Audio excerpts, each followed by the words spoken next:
This year, Spotify told me I spent over 15,000 minutes listening to Kanye say the phrase poop, poop.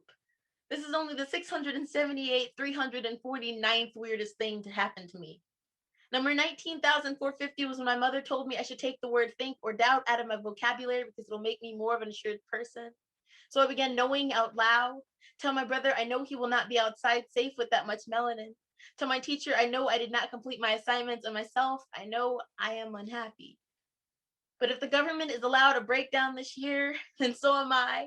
And that's self-love, baby. I cried well over 300 times this year, and that's self-love, baby. Number 5084 told me I saw an old man downtown grab onto a stop sign, take it, and run. Not once, but twice. I've written, I hope this email finds you well during these troubling times on 31 occasions. 17 of them were to the trouble during these times, and number 43, I had a funeral on the calendar the same week I was supposed to have my first kiss.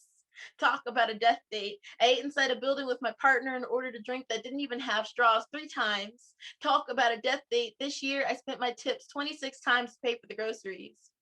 My dad lost his job and dropped the milk on Thanksgiving, and I still don't know which looked weaker, him or the dessert.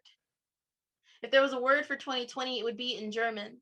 The translation would sound something like, ah! or, or maybe just silence.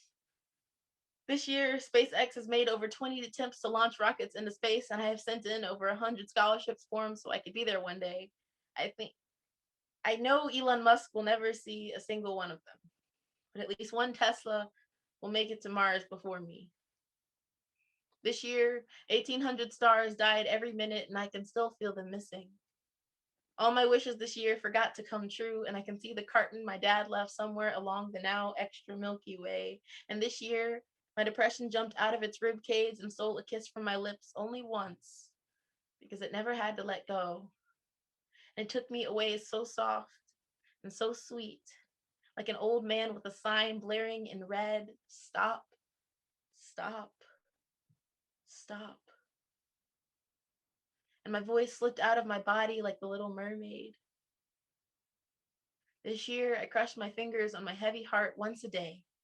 365 times I called to check in on myself and went to voicemail. 365 times I told my brother I loved him and wondered if there would be a 366. This year, I told myself to give me the benefit of the. This year, I told myself I only needed to make it to tomorrow. Write something terrible until it's not terrible anymore, and I grabbed onto my pen like it was my lifeboat. And by the end of my 2020, it started to sound like, ah, ah, ah.